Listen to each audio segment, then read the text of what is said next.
Mesto Michalovce každoročne v období zimných mesiacov otvára dočasné útočisko pre ľudí bez domova. Stán je situovaný na Staničnej ulici. Jeho kapacita je 15 osôb plus jedno lôžko pre prípad akútnej potreby. Počet osôb, ktoré sa zdržiavajú v stane, sa mení, no aktuálne je tu z celkového počtu len 6 osôb s trvalým pobytom v Michalovciach. Zvyšné osoby pochádzajú prevažne z blízkeho okolia mesta. Lôžkové miesto je prednostne určené pre Michalovčanov, ktorí majú prednosť pred osobami z iných miest a obcí. Počas mrazivých dní môžu byť v stane aj celý deň a večer. Vždy v ňom však musia dodržiavať poriadok. V prípadoch pretrvávajúcich výrazne chladných dní bezdomovcom poskytuje Slovenský Červený kríž materiálnu pomoc, teplé prikryvky, deky, ošatenie.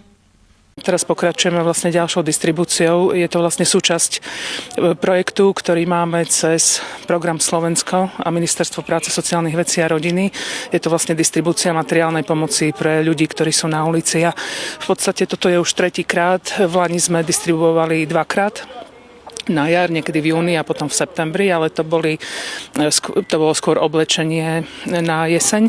A teraz máme vlastne najmä teplé paplóny, máme deky, spacáky, sú tam ponožky, rukavice, čiapky, myslím, že uteráky. Ľudia bez domova reagujú na takúto aktivitu zvyčajne pozitívne. Myslím, že to je jednak tým, že sa vôbec niekto o nich zaujíma takto a sú to aj veci, ktoré naozaj potrebujú do každodenného života, že nie sú to veci, ktoré by boli zbytočné. V teple ako sa nedá povedať, lebo pec je vpredu a ja bývam až tu na konci.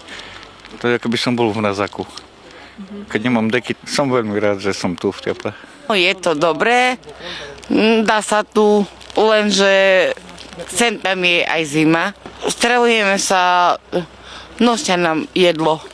Strava je teplá. Spacák, ďakujem.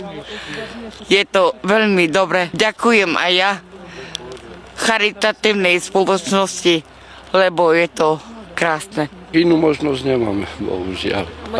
Aspoň, že stan nám mesto zabezpečuje. A máte teplo? Áno.